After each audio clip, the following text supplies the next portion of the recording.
banyaknya kok. Banyak. Itu adat hidup, boleh pinjem sono bayar sini, gali sini tutup yang sono. Namanya hidup begitu, adat hidup, boleh kok. Tapi yang dianjurkan agama, kalau kamu diberikan rezeki, bayar dulu utangnya. Kenapa? Lain waktu kalau merasa perlu, pinjem lagi, orang percaya. Betul-betul dengerin loh. Ini kan kita minjemnya doang, pinter. Benar. Entak ditagi kayak petasan parung. Tar. Ada orang sini yang ditagi begitu, ada? Mana dia orangnya? Ditunjukin.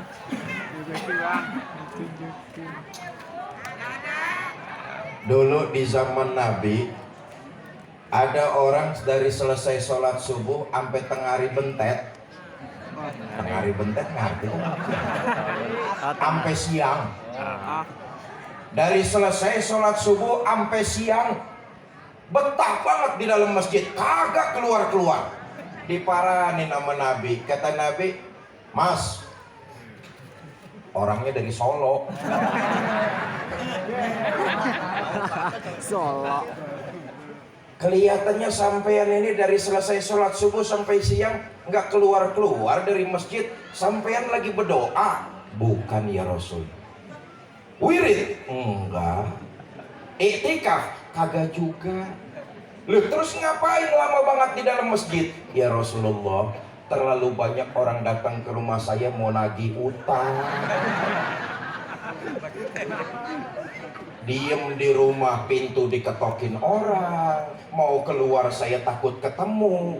Saya lihat tempat yang gak bakalan dicari sama orang-orang, ya cuma di masjid. Makanya saya ngetem di sini nih. Nah, besok kalau ada yang lama-lama di dalam musola, lo yang ngomong lo ya, lo. Kata Nabi, Mas, begini dah, mau nggak kamu saya ajarkan satu doa?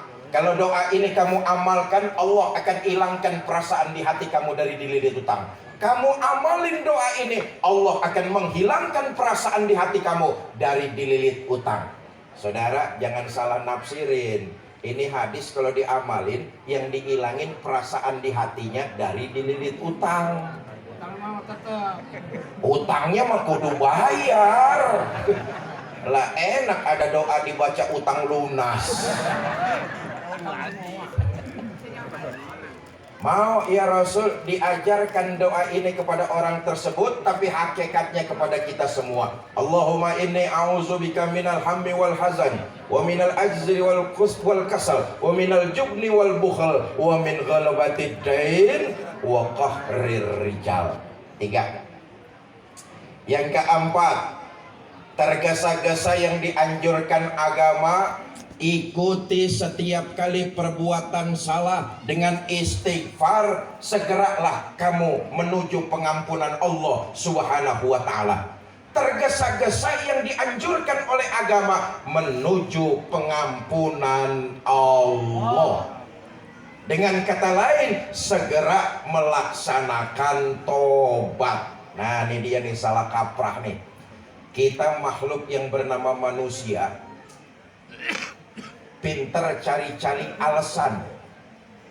Tobat kita kaitkan dengan umur, padahal tobat itu kaitannya dengan salah dan dosa yang tiap saat kita perbuat.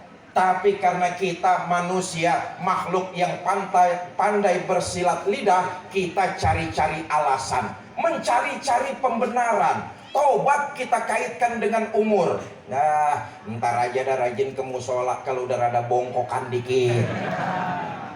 Ini sekarang lagi musim nih, cari pembenaran, bukan ngikutin kebenaran. Padahal taubat itu kaitannya dengan salah dan dosa yang tiap saat kita perbuat. Maaf ya, yang hadir malam ini ngikutin maulid nih, ada yang nggak pernah bikin dosa ini? Orang sini, orang Pakembangan, ada yang kagak pernah bikin salah? Ada? Semua kita makhluk yang berlumuran salah dan dosa. Betul apa enggak? Betul. Saya nih Fikri Haikal MZ, dosanya boleh jadi lebih besar dari ibu bapak semua yang hadir. Tapi Islam agama pengharapan pasti, bukan pengharapan semu. Diajarkan kita lewat tuntunan baginda Nabi besar Muhammad SAW, segeralah menuju pengampunan Allah. Ikuti kesalahan yang kita lakukan dengan memperbanyak istighfar, tebarkan nilai-nilai kebaikan. Nanti kalau semua yang hadir di sini masuk sorga, Amin. amin. Amin. Di sorga nanti saudara nggak usah heran ngelihat para ulama, para kiai, para habaib. Nggak usah heran lihat mereka ada di sorga. Ulama emang pantas tempatnya para ulama. Orang-orang berilmu dan menjalankan ilmunya, mereka pantas tempatnya di sorga. Saudara nggak usah heran. Di sorga saudara ngelihat para pemimpin, nggak usah heran juga. Sorga itu pantas tempatnya pemimpin-pemimpin yang adil. Emang tempatnya di sono. Pemimpin yang adil itu yang ucapan sama perbuatannya sama, janjinya begitu ya harus ditepati. Pemimpin yang adil adalah pemimpin-pemimpin yang bukan cuma sekedar pandai memberikan janji, tapi yang terpenting adalah bukti. Hati-hati milih pemimpin.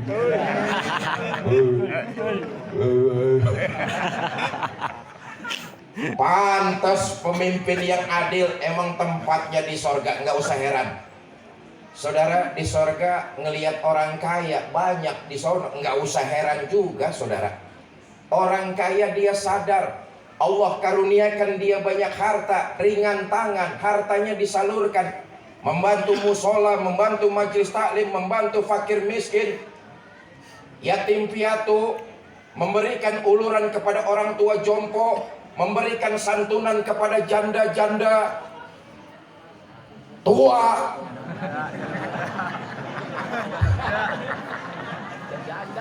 Janda muda mah udah banyak yang nyantunin dah.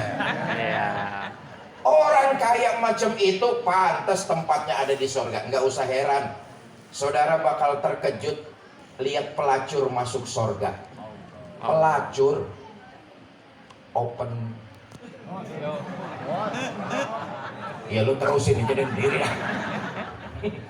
Saudara heran lihat pelacur ada di sorga. Saudara samperin, saudara tanya, Po,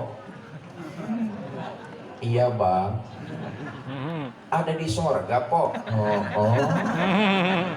Udah lu dengerin aja ngapa sih? Emang bagaimana ceritanya empok bisa sampai sorga? Cerita nih perempuan, bang, ya Allah bang, dulu waktu hidup di dunia saya ini siapa abang pantau. Abang juga pernah jadi langganan saya. Umpama lah, umpama.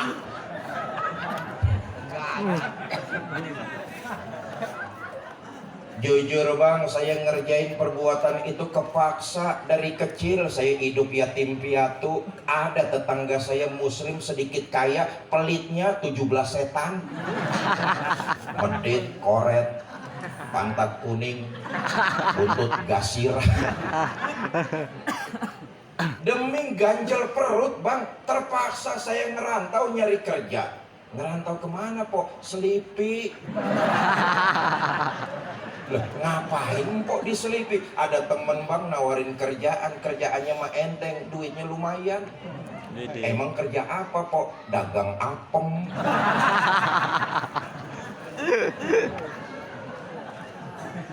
Malam-malam saya lagi main ke Pakembangan, majelis Subhanu Taubah bikin maulid. Saya dengar ustadznya katanya nyampein hadis, at-taib minaz zambi kaman la zambalah. Orang yang bertobat dari dosa sama dengan orang yang tidak berdosa. Ada hadis qudsi Allah menjelaskan, lau amiltumul khotoya hatta mala'atis sama thumma nadimtum fataballahu alaikum. Andai kata kamu berbuat dosa penuh langit dengan dosa-dosamu, kamu menyesal dan bertobat, Allah pasti akan menerima taubatmu. Bang, dengar hadis qudsi kayak begini, meleleh air mata. Kebayang semua dosa. Malam itu saya niat tobat kepada Allah. Saya pulang ke rumah kontrakan, ngepak koper, pulang kampung tobat.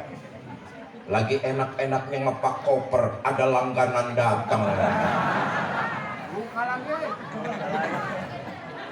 Buat ongkos.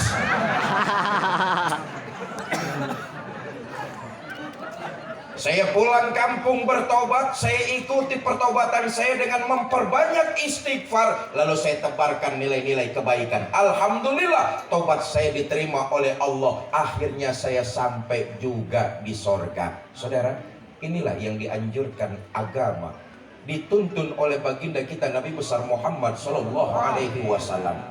Taubat itu kaitannya bukan dengan umur, tapi tiap saat salah dan dosa yang kita lakukan, Allah itu penuh dengan pengampunan. Luar biasa keutamaannya, segera menuju pengampunan Allah.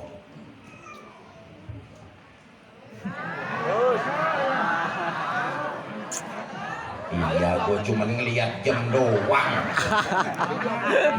Nih begini nih ya. Saudara, jangan sampai lupa, kita ini lagi maulid. Ajaran Nabi itu menjaga keseimbangan. Esensi dari ajaran agama Islam itu menjaga keseimbangan. Nggak ada yang satu lebih besar dari yang lain. Islam itu menjaga keseimbangan biar nggak jomplang. Apa saja substansi ajaran agama menjaga keseimbangan. Itulah hebatnya agama Islam. Contoh nih, contoh. Orang kaya dianjurin bantu yang miskin, betul apa enggak? Betul. Tapi yang miskin disuruh hidup, berusaha, bekerja, berdiri di atas kaki sendiri, jangan mengandalkan sumbangan dari orang lain. Itu seimbang. Kau orang kaya, betul Pak, bantu yang miskin. Kau orang miskin, bekerjalah lebih giat, berdiri di atas kaki sendiri, hidup jangan sampai menjadi beban buat orang lain. Itu ajaran agama Islam, seimbang tuh. Contoh lagi nih, contoh nih. Tuan rumah wajib menghormati tamu, betul apa enggak? Ajaran Nabi itu. Tapi sebaliknya, tamu juga harus tahu diri. Itu seimbang ajaran agama. Kau tuan rumah, iya Pak, wajib hormati tamu. Kau tamu, bener Pak, harus tahu diri. Kalau besok hari kerja, pidato nggak usah lama-lama.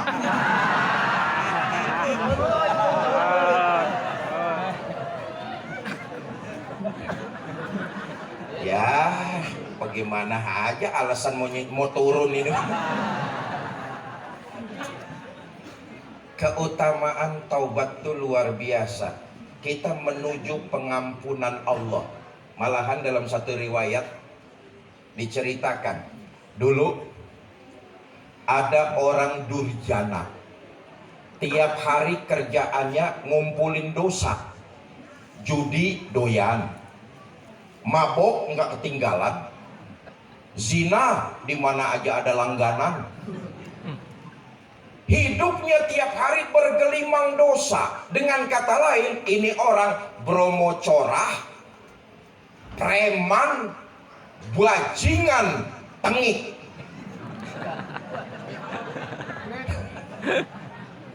Jadi preman kagak tanggung-tanggung bang. Nih orang disebutkan sudah membunuh 99 orang. Ya Allah, enggak tanggung-tanggung. Jadi preman sudah menghabisi nyawa 99 orang. Nih preman kagak kaleng-kaleng. Bukan preman kelas kampung, beraninya gegoakan di dalam gang doang. Sudah membunuh 99 orang.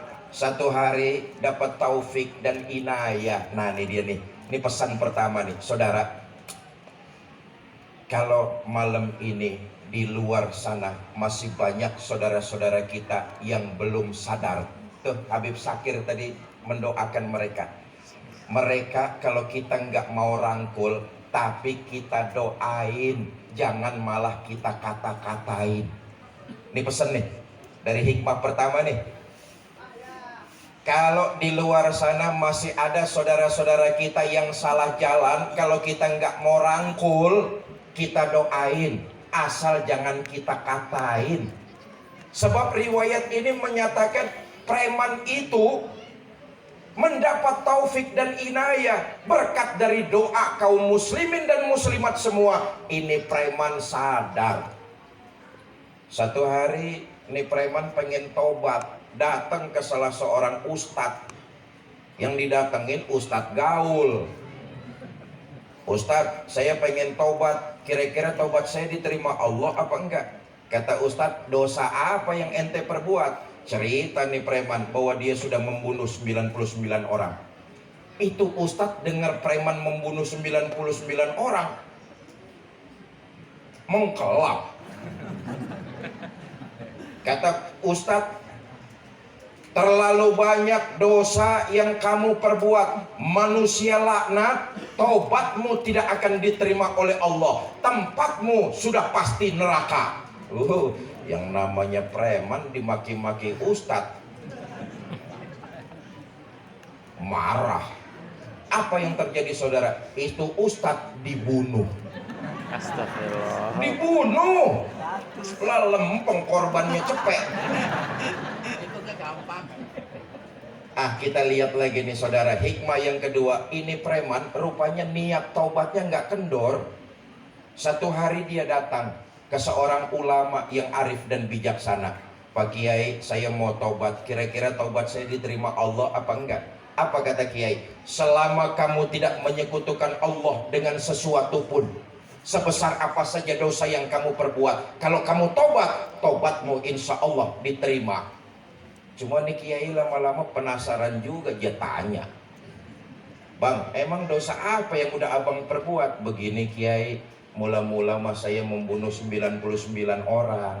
Terus saya datang ke ustadz dimaki-maki.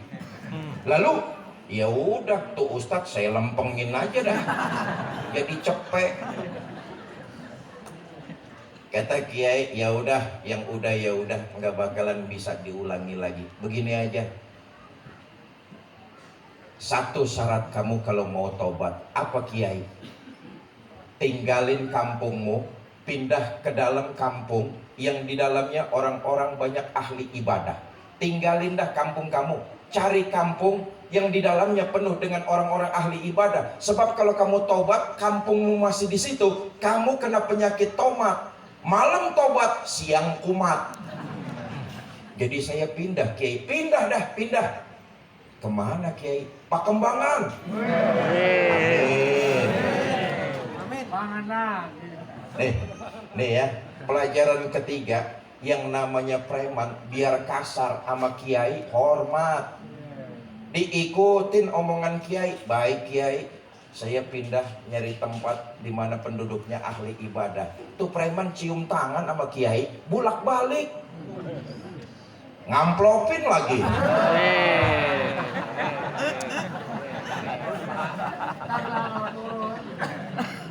Pulang nih preman, ngepak koper, baju semua jebuntel, berangkat cari kampung yang di dalamnya penuh ahli ibadah. Saudara, apa yang terjadi? Qadarullah, di perjalanan nih preman mati.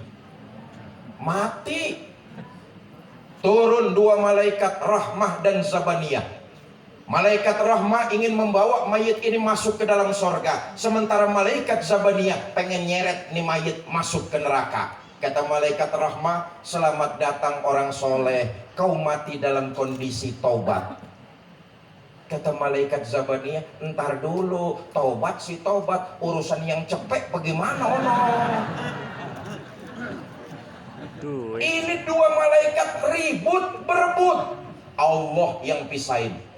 Kata Allah, malaikatku, udah nggak usah pada ribut dah, mending ukur lebih dekat mana jarak antara yang dia tempuh dengan yang dia tinggalin. Kalau lebih dekat jarak yang dia tempuh, masukin nih mayit ke dalam sorga. Tapi kalau lebih dekat jaraknya dari kampung yang dia tinggalkan, seret nih mayit masuk ke dalam neraka. Nggak usah ribut-ribut dah, ukur aja. Malaikat rahmah dan zabaniyah sibuk bobo meteran, ngukur tuh. Ada yang semeter minta 70 juta.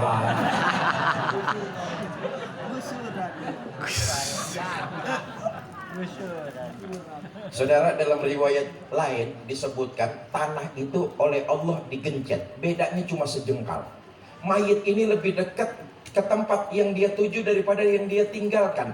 Belum mengerjakan zakat, belum membayar zakat, belum berpuasa, bahkan belum melaksanakan sholat, tapi niatnya tobat. Di perjalanan Allah ambil nyawanya, ditakdirkan jadi penghuni sorga. Kenapa? Keutamaan tobat.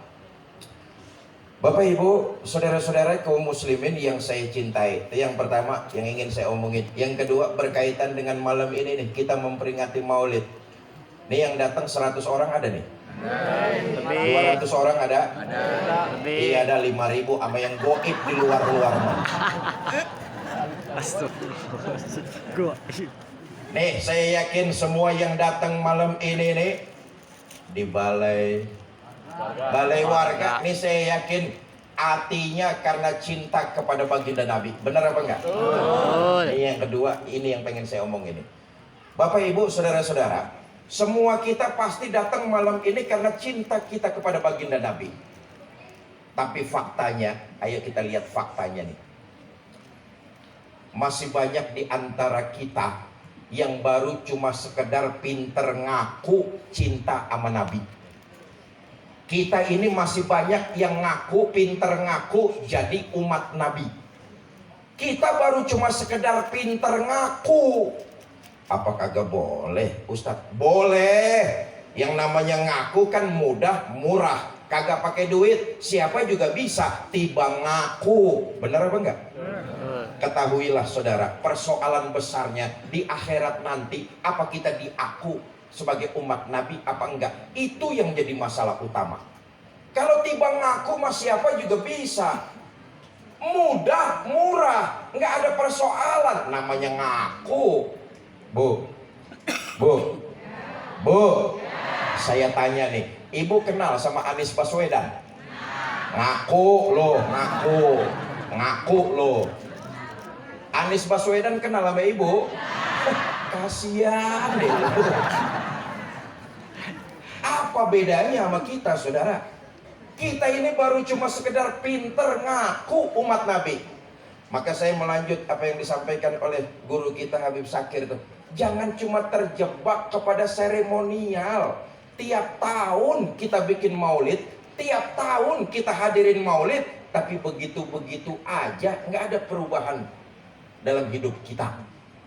Nah, kalau kita pengen diaku sebagai umat baginda Nabi, dari sekian banyak cirinya, satu aja dah.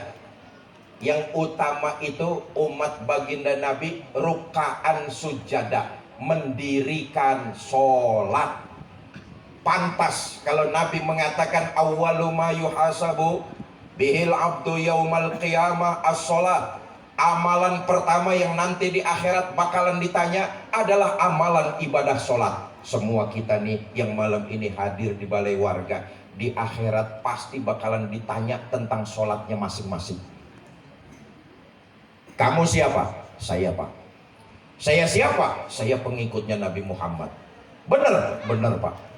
Baik, kalau kamu ngaku jadi pengikut Nabi Muhammad, ciri pengikut Nabi itu mendirikan sholat. Dulu waktu hidup di Pakembangan pernah sholat? Pernah Pak. Berapa banyak? Kagak banyak-banyak Pak, setahun cuma 2 kali.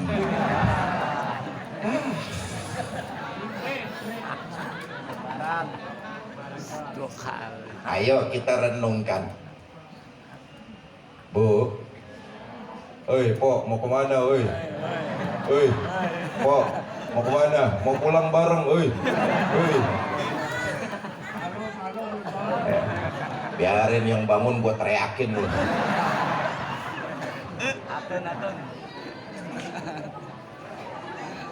Ayo kita renungkan nih.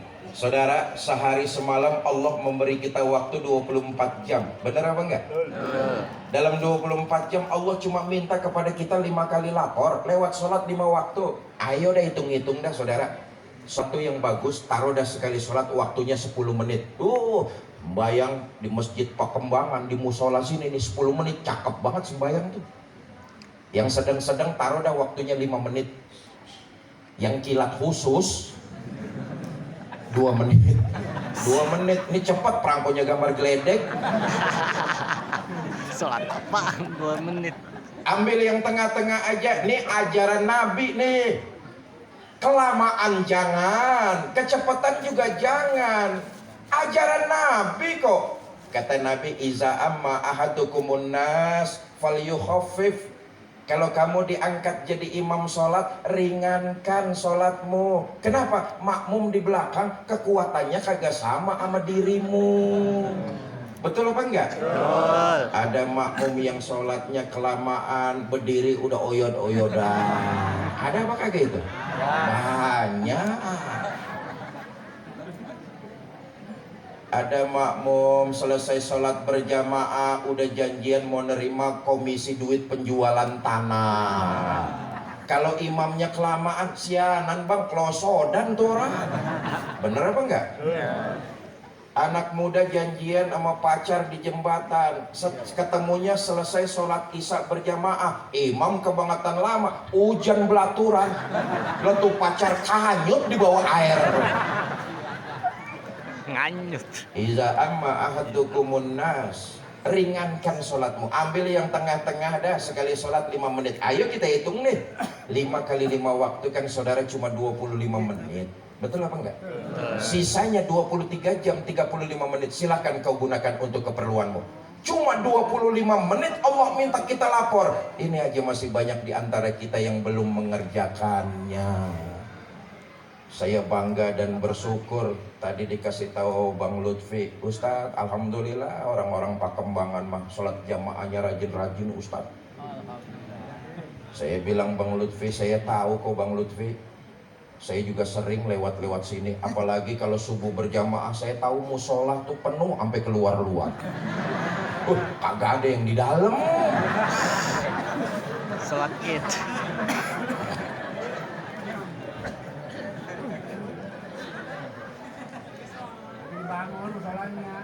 Bapak, Ibu, saudara-saudara, Ya.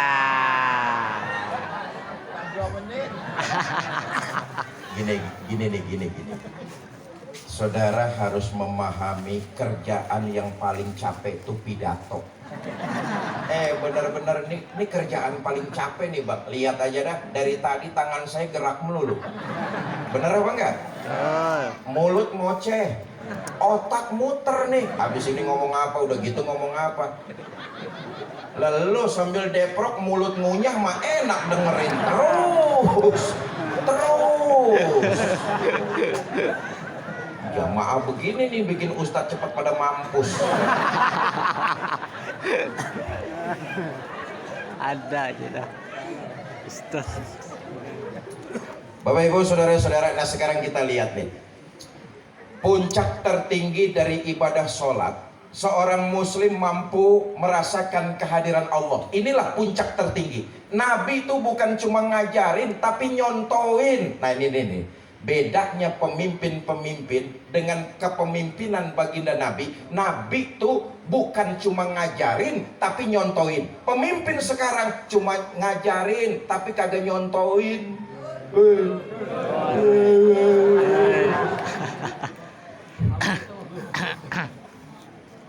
Sholat yang dilakukan dengan baik dan benar seorang muslim, puncak tertinggi dia merasakan kehadiran Allah dalam hidupnya. Kemanapun dia pergi, dimanapun dia berada, dia selalu merasakan kehadiran Allah. Ayo kita lihat faktanya lagi. Selama ini jujur saja, banyak di antara kita yang ngerjain sholat cuma sekedar gugurin kewajiban doang.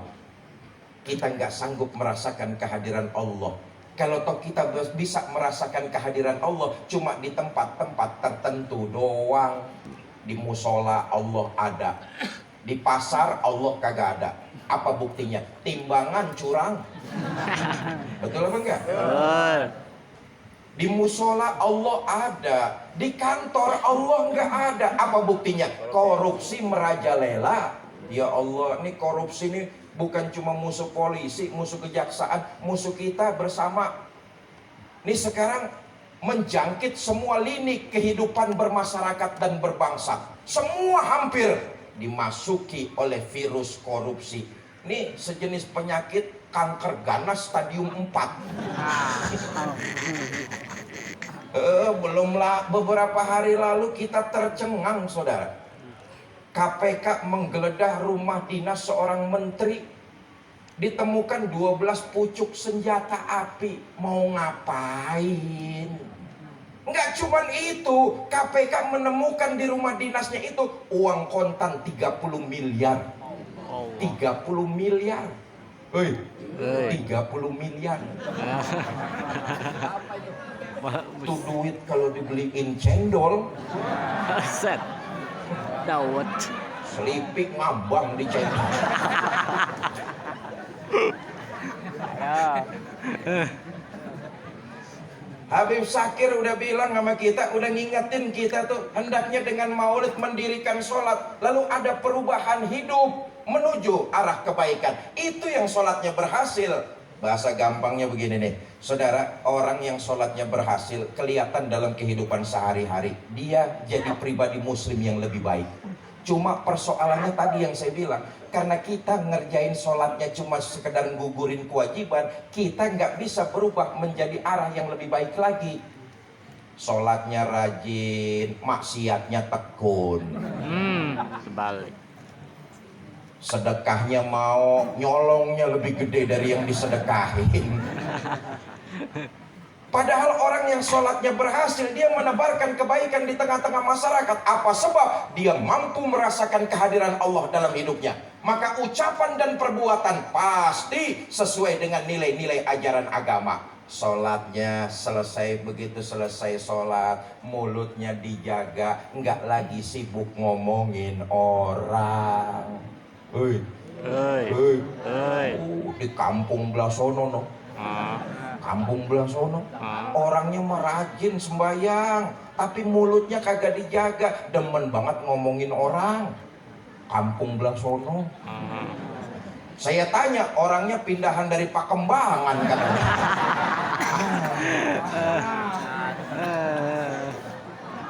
Allah Akbar. Nah, kita lihat sejarah nih, maulid saudara. Tadi Habib Syakir sudah mengatakan, manusia yang paling mulia Nabi Muhammad SAW. Betul apa tidak? Betul. Manusia yang paling bermanfaat Nabi Muhammad SAW. Bahkan manusia yang dosanya sudah mendapat jaminan ampun Nabi Muhammad SAW. Liyaghfirallahu ma taqaddama min zambika wa ma ta'akhkhar. Muhammad, dosamu yang lalu, yang sekarang atau yang akan datang, kalau emang ada, semuanya sudah mendapat jaminan ampun dari Allah. Dosa udah dapat jaminan ampun. Sejarah kita baca, sholat Nabi makin luar biasa. Kalau ada orang Pakembangan, dosanya udah dapat jaminan ampun, saya yakin tuh orang besok subuh berhenti sembahyang. Bener apa enggak? Nabi enggak, dosanya sudah mendapat jaminan ampun, sholatnya luar biasa. Siapa yang nyeritain sholat Nabi? Enggak lain, Ummul Mukminin Sayyidah Aisyah radhiyallahu anha, istri baginda Nabi.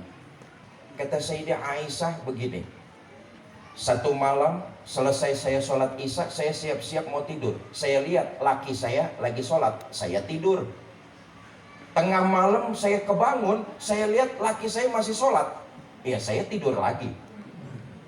Sepertiga malam yang akhir saya terbangun, saya lihat laki saya masih sholat juga. Allahumma sholli wa sallim wa barik alaihi. Dosa sudah mendapat jaminan ampun. Bininya bangun tengah malam, dilihat lakinya sholat. Bininya bangun sepertiga malam yang akhir, dilihat lakinya masih sholat juga. Oh, bininya Nabi mah kalau tidur sebentar-sebentar bangun. Hei, bini Nabi kalau tidur sebentar-sebentar bangun. Bini Nabi kalau tidur sebentar-sebentar bangun. Bini orang Pakembangan kalau tidur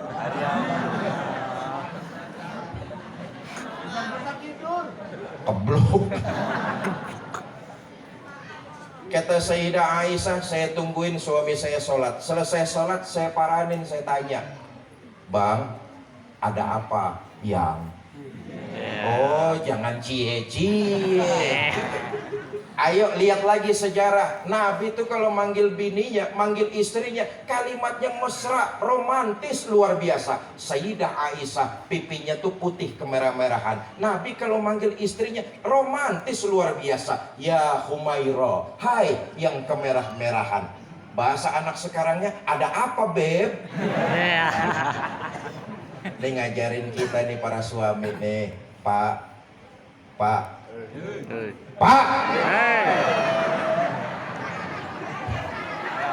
Kilo. Nih kan ngajarin, Nabi tuh ngajarin kita para suami. Ayo lihat lagi sejarah. Tadi sudah disinggung oleh Habib kita tuh, Sayyidul Mursalin, Khotamun Nabiyin, penghulu para nabi dan rasul. Dari Nabi Adam sampai Nabi Isa, mereka makmum berjamaah. Nabi kita Muhammad yang menjadi imam memimpin sholat. Betul apa tidak? Sayyidul Mursalin, Khotamun Nabiyin, penghulu para nabi dan rasul. Manggil istrinya, kalimatnya lembut, romantis, mesra, luar biasa. Ini ngajarin kita. Panggilan emang kelihatannya sepele, tapi ternyata dapat menumbuhkan keharmonisan dalam berumah tangga. Kita ini orang laki kan kagak begitu. Abong-abong. Nah, abong-abong. Abong-abong. Apa abong-abong lagi? Mentang-mentang berumah tangga udah belasan tahun, kalau manggil bini kebangetan jujur, cuma nyakitin. Tahu bininya hitam, kalau manggil buluk, sini lo. Buset.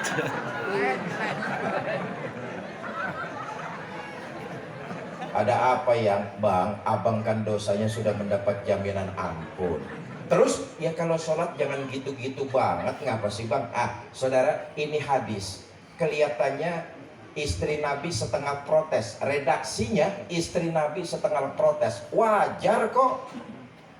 Dia khawatir, Sayyidah Aisyah khawatir, takut kesehatan suaminya terganggu. Wajar, bentuk rasa sayang seorang istri kepada suaminya.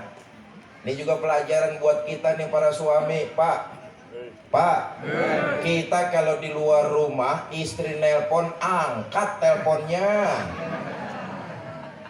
Istri bukan cemburu, bukan kepo, bukan pengen tahu. Dia cuma khawatir, takut ngapa-ngapa kita di luar rumah. Makanya kalau ditelepon bini, angkat. Angkat, masukin aja jok motor, tutup lagi.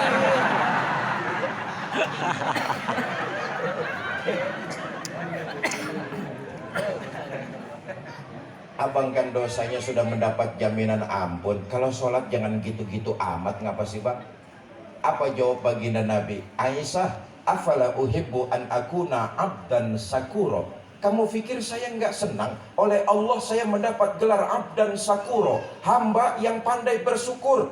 Makin diampuni dosa saya, makin saya bersyukur kepada Allah. Makin diampuni kesalahan saya, sholat saya makin saya tingkatkan. Jelaslah sudah. Saya kembali kepada Habib Sakir. Jangan cuma kita terjebak seremonial saja, tiap tahun memperingati maulid, tapi tidak ada perubahan nilai ketakwaan.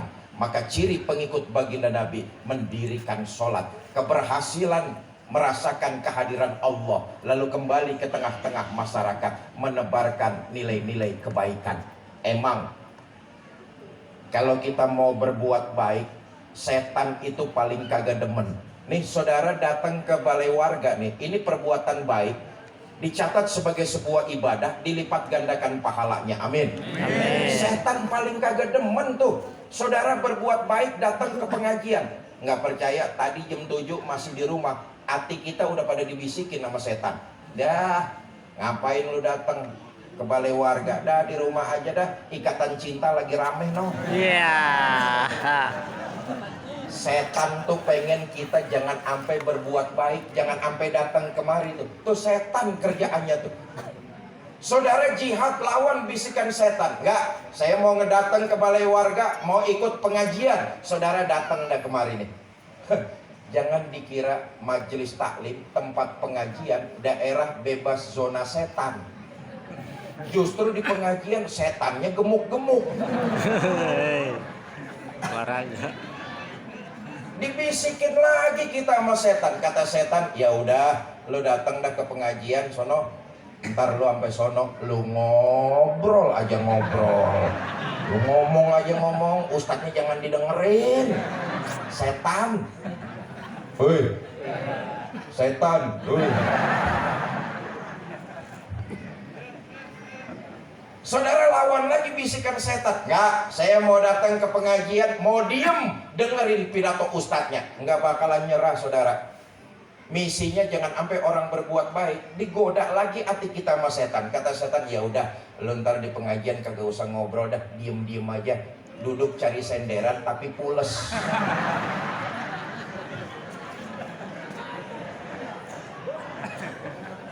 Hanya kehadiran fisik tapi tidak punya nilai apa-apa di sisi Allah Subhanahu wa taala. Nah, saya kembali, sholat sebagai orang yang ciri-cirinya mencintai baginda Nabi. Jangan cuma sekedar terjebak menggugurkan kewajiban. Kita merasakan kehadiran Allah, lalu implementasikan, aplikasikan dalam kehidupan kemanapun kita pergi, dimanapun kita berada, antara ucapan dan perbuatan sesuai dengan nilai-nilai ajaran agama. Udah jam 8 lewat 3 jam ini.